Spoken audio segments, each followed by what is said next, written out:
Okay, I've got another through hiker, 217. I'm gonna get his story. Give me your name and your trail name. Hi there, I'm Quinn. I'm known as Q on the trail. Okay, tell us a little bit about yourself, Q. I'm from Wilmington, North Carolina, and I'm attempting 1,900 miles this trip. Hopefully I'll be able to turn it into a flip-flop, but we'll see. Yeah, I'm thinking if you do 1,900, you're gonna figure it out. Because you got till next year to go do that too. That's right, So that's right. I mean, you could do, that's nothing. I'm sure you're gonna do it. In fact, they call a through hiker anybody that does 2,000, I believe. I think that's officially. right, yeah. Right behind you is Dragon's Tooth. How was that when you came across it? That was very windy, very rainy. Y'all had a terrible day. It was. Y'all had a terrible day. It was a fun day though. Yeah. Yeah. Very dangerous coming down off there in the rain. Don't recommend it. Your dad had come out yesterday morning. We met him up the trail a few miles. And how often does he come out and see you, Quinn? That would be the first time. First time? The first time. Okay. Yeah. Hopefully he's coming back up around this fair. We'll see. Okay, good deal. You're doing good, Miles. Any problems with your feet? Blisters or anything? There's some blisters. Nothing to write home about though. Okay, and you're going to do 26 miles today. That's right. Gonna do a marathon. Okay, going into Delville. And anything interesting out here that you might want to share with YouTube that's happened to you? Just Mr. Jimmy here has been the best for us. He's slack packing us for 2 days now. Okay. He's been the absolute best. Well, what about the people around you? How long have you been with them? The people I'm with now, I've been with for about a week. Good. It's been a good group. Had a group before that with English Detective. Yeah, go ahead and mention those. Yeah. And Johnny Tsunami and Tigger. We got them all. We got all of them except Johnny Tsunami. Yep, that's right. Early videos. All right. Down at near Continental. So, listen, I hope you have a great day today. You got a lot of miles. I'm not going to keep you any longer, and may God bless every step you take all the way to Katahdin, and maybe you'll send us a photo or your summit picture. Absolutely. Thank you, Mr. Jimmy. Thank you. I'm in the door, walk in, and then I'll walk in there in a few minutes, and this is his chicken coops, and back up there is his boat, and he lets hikers sleep up there, and of course this is his gorgeous field, and they can tent out there or anything. They're going to put a big Appalachian Trail symbol out in the middle of that field coming up pretty soon. If I come all the way around, then I'm getting ready to look back down his driveway. There's a pond down below this building I'm looking at now. His neighbor over there has got a lot of bees. We got some bees wax, and I mean honey from him 3 years ago when we were here. And it's a gorgeous view. Joe is sitting on a gold mine as far as a hostel. This is a gorgeous setting for the hikers to come and spend time at. They had a whole group here last night. You saw some of that on video. My buddy Gene Campbell and his wife Debbie came up from Louisiana and cooked jambalaya, and my wife was helping us, all four of us, and but Gene cooked the jambalaya and had hot dogs and fruit and all that for them. Had a great time here last night. I'm gonna walk in the hostel just to show you the it's an open room. It's got beds and couches and chairs. Got a wood stove over here to my right. He's stoking the fire. Bathroom over there. He's got a refrigerator. He's got a stove, microwave, toolbox. If you need to work on your pack with a toolbox, he's got that too. Hey Joe, yeah. What's those big hangers up there? The hang deer? Huh? What are the hangers? The hooks up on the... Oh, the hang deer meat. Deer meat, okay. Yeah, we just may cook some venison here before you know it. Who knows? And Joe, he's in here working. He's getting the trash out the boxes. Joe, how long you been living here, Joe? I bought the property in '97. I opened a hostel in 2000. You retired just a few years ago? I retired 3 years ago in June. Yeah, and you've got a beautiful piece of land down in the valley where these guys have already hiked. I have a beautiful place. Where my mom and dad's ashes are scattered, I have 235 acres. I was going to open another hostel, but running one is enough. Joe, we really appreciate you, man. I know you're the king of cornhole, and I've tried to play you a few times. I didn't get very far. But we thank you so much for what you do, Joe. I mean, it's just an outstanding place for the hikers to come. You allowed us to come in here and cook some jambalaya. Well, if I didn't enjoy it, I wouldn't do it, and I enjoy the heck out of meeting all these wonderful people. It's a lot of fun helping people. Thank you, Joe. Thank you. Okay, I'm at Downward Cow again. Downward Cow is trying to get into Bland today. Downward, how you been doing? Been doing great. A little wet, in the weather, but other than that, awesome. And we're almost to Bland. You said you hiked down and you saw this truck again. Yeah. Knew something was up, didn't you? Yeah, I get really excited every time I see this truck. We had no clue that Downward Cow was even in the area. We're helping 2 other folks. We were going to be here and it's just kind of working out. We're going to talk real quick because he needs to hike 6 more miles. Okay, give us your real name. Sebastian Mintroth. Okay, and if you want me to pick up your package in Bland, if it's there? Yes, please. That would be Okay, awesome. and my name is Jimmy Spillman, and today is The 5th of April. 5th of April, and it's about 12:30. That's right. And you're going to get in about 3:30 or 4, just in case they're closed. You want me to get the package? Yes, please. That would be great. Okay, we're going to do it. Thank you. Okay, guys, there's a big waterfall right here. Downward Cow just left us. He's trying to get into Bland, and we're waiting for Pancho and his wife and to get down. And this is why I believe enjoys this. She through hiked in 214, and she likes to do trail magic while I'm waiting for people to get their videos and their time. And we're actually slack packing Pancho and his wife down here. We just took Downward Cow's pack and gave him a little day pack so he could get into Bland quick enough to get a package. So he's now going to be on time in the Bland. We didn't plan any of that. That just happened. That's how the trail is. And I'm going to go over here and see I Believe and look at what all she's got on the thing. What did you say, I Believe? I just said it's trail magic when this is the 3rd time we've run into Downward Cow unexpectedly in the last 3 weeks. And that's the magic of the trail. And we're trying to go home maybe tonight or tomorrow. It's going to snow. It's going to snow here, tonight. so you may not want to leave. Well, I may want to be in my bed at home. Well, it's not going to snow at our bed at home.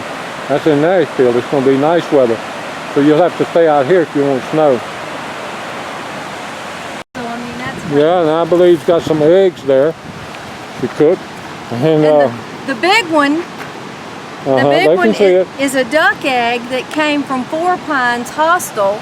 And Joe gave me 2 dozen eggs, some brown eggs, some duck eggs, to boil for the hikers. The duck egg may be a little stronger, but it's going to have twice as much protein in it than the regular eggs.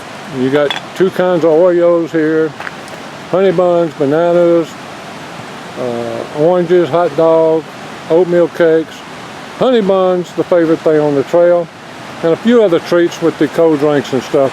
We're having a time of our life, guys, and we're really enjoying meeting the hikers out here this year, 217. I'm going to try to walk over here to the bridge, and it's going to be loud, but I just want to show you where they're coming across, how pretty the waterfalls are.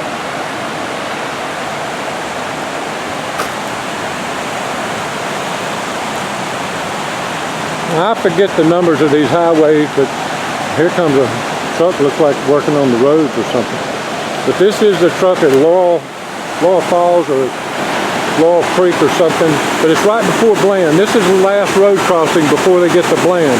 6 miles into Bland from here. And this is the waterfall, and this is the bridge they cross. I'm going southbound as I film this. Then I'm going to show you the creek. Probably loud, probably may not be able to hear me.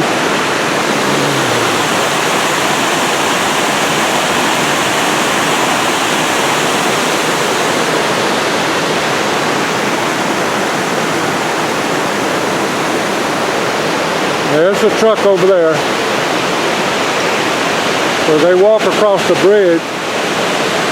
I'm able to introduce myself on new hikers that we hadn't met this year and get a video of them and get their trail name and a little bit about them. But today we're in a situation that we're helping somebody we hadn't videoed. You're going to see their video on this segment because I'm going to video them today, Pancho and his wife. And then there's some people behind us that we hadn't caught that we may catch today, but we'll be leaving and going back to Nashville tonight or tomorrow, and then we'll be coming out back to the trail in May, and we'll be helping some other people around May the 12th through the 21st, and then jumping back up to this area into early June and catching some more hikers so that we can put them on video. I hope y'all have enjoyed the meeting of the hikers, and we've enjoyed getting them up for you. I don't know much about YouTube, didn't know anything about how to film this, and I hope it's come out okay. It's a pretty day today, but they're calling for snow Friday and rain tomorrow leading up to the snow. This is the steps going southbound from this bridge. And they'll be coming down from there. We left them, they had 9 miles to get here, and then they've got 6 more miles to hike into Bland today. We'll catch you later, guys. I hope you're having a great day like we are. Well, I've got 2 hikers here, and I actually looked forward to meeting them because I talked to him earlier in the year before he ever even started hiking. Give us your name and your trail names. Okay, my name's Daryl Patton. I go by Pancho. Okay. I'm Kim Patton, and I go by Iggy. And where are y'all from? We live in western Kentucky near a town called Madisonville, Kentucky. Not real far from us in White Bluff, really. Maybe 45 minutes, Daryl? Right, and the nearest biggest city would be Evansville, Indiana, or Nashville, Tennessee if we head a little bit further south. And the place I mentioned to you that we go up there and eat the pies and all. Right, it's a old colonial type theme restaurant called Patty's up at land between the lakes in western Kentucky, which is actually an underutilized National Forest Service area with a lot of hiking and fishing and boating. So you're from Nashville if you just had to get in and drive an hour and a half? Yes. Okay. Now, I know you've been planning this hike for a while, right? Right, planning my retirement and everything around doing this hike, sort of as a transition to go from working for 40-some years into retirement and getting a chance to think things over, what we really want to do with our life while we were on the trail. What have you thought about the trail so far? And let me, you go by the trail name? Iggy. Iggy. And that's from, explain that. That is from the movie Fried Green Tomatoes. And her name is Iggy Threadgood, and I just love her as a character, and she's very fierce and determined, and I thought it would be a great trail name. And I do, when I'm really struggling going up a hill, I think of her, and it just kind of gives me a push up. Gives you that extra little bounce. Yeah. Daryl, how'd you get your trail name? My son has called me Pancho for a number of years. It's a long story that I won't go into, but he's called me that. My son's 37. He's probably called me that for 20 years, and we have a son and 2 daughters. One of the daughters believe that I shouldn't be referred to as Pancho, especially by my son's grandchildren. He doesn't call me Grandpa, he just calls me Pancho. But it kind of all works out because on the other side, they go by Grandma and Grandpa. No, Mimi and Grandpa. And so when you say, where's Pancho? He points to Pancho, but then where's Grandpa? And he points to the other Grandpa. So it's like they all have different names. Now, I know, like I say, we met over the phone and talked one time. I knew you'd done a lot of planning. We've talked a little bit. You had an accident, though. You had planned on starting the trail this February, is that right? Right. You know, it was I had ignored the last couple years some problems with my left knee. It was due to a running injury. And I just kept putting it off thinking that I could out-tough it or it would get better. But then in January of this year, the knee started swelling, and I knew that I better have it looked into.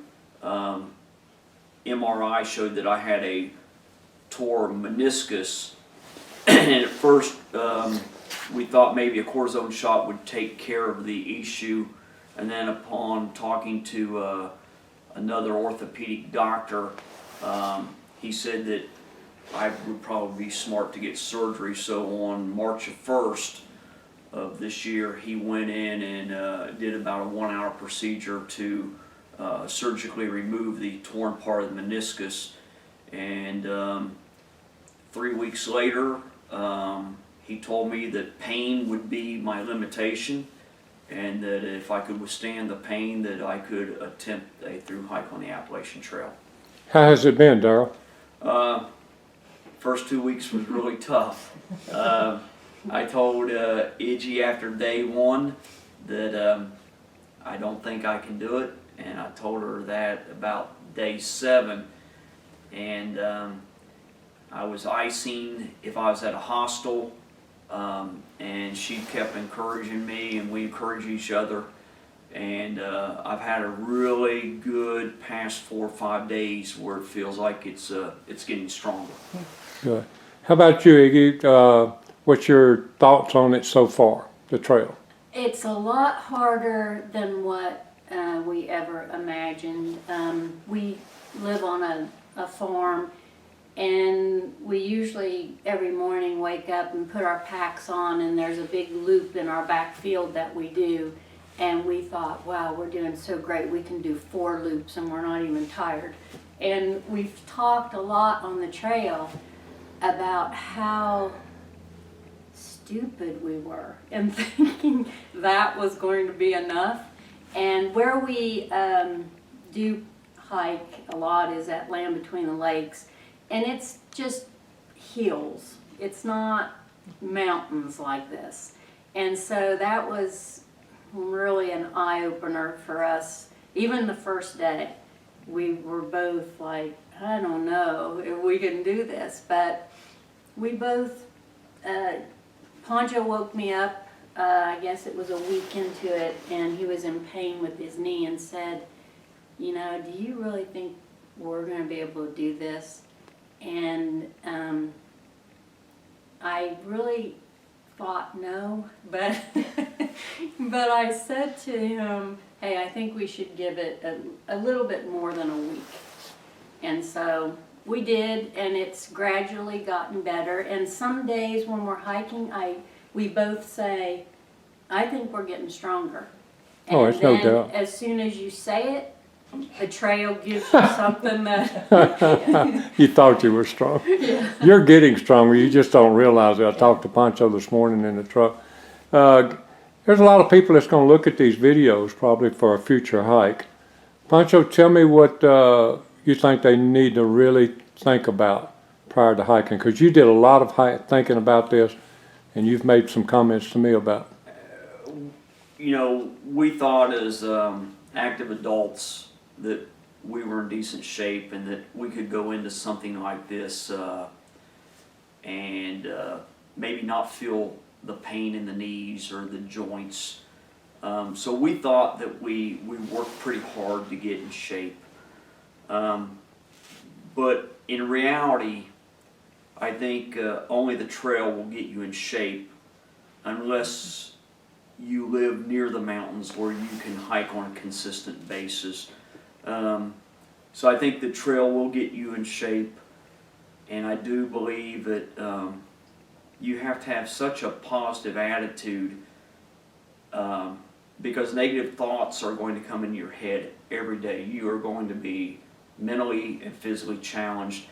And recently we talked to a hostel owner who had thru hiked in 2009, and I asked her if she ever thought about quitting, and she was a southbounder. And she said that she thought about quitting the trail every day until she seen a sign that said Springer Mountain 30 miles away. And Wow. then she thought, yes, I can do this. And I think, especially if you're an older person, you know, you have to keep such a positive attitude and realize that thoughts are going to come in your head that you doubt whether you can do something that is this hard, because it is difficult. And I think if we would have known that, we knew it was going to be hard, but we didn't know it was going to be this hard. But just keeping a positive attitude and being supportive of each other has been very encouraging to get us to this point. Well, I tell you, we wanted to meet y'all, and we had kind of set that as one of our goals this year, 2017. We've got a list of people that we felt that we just really would like to meet, and y'all have helped us do that by telling us where you were and for us to be able to get to you. We're getting ready to head back to Nashville this morning and be thinking about y'all as you make your way to Katahdin. Anything you want to say to the YouTubers out there, or family or friends? I would say the support of the Trail Angels, like you guys. Yeah, we really appreciate all your help. I know I had told both of you the other day that I had hit the wall and we still had about 3 miles left. And Pancho said to me, well, you know what? I have a surprise for you. There's going to be some trail angels coming up. And it immediately just boosted my morale. And you all mean a lot to us. Yeah. We Well, appreciate it. Daryl's already told me out in the truck this morning, he's planning on doing this already. Yeah. He's already got his thoughts about it. Yeah, It's, we've talked about it. Well, don't tell anyone, but we get more out of this than y'all, okay? Just don't tell anybody that. We're trying to keep that a secret. Guys, I know that you'll make it. Just keep that one foot in front of the other. And Daryl, I've already told you, just call me if you want to talk, and we'd be tickled to death to see you. And hopefully we catch you again before you get to Katahdin. God bless every step, and good luck, and I hope you have as much fun as we have out here talking to y'all guys. Thank you.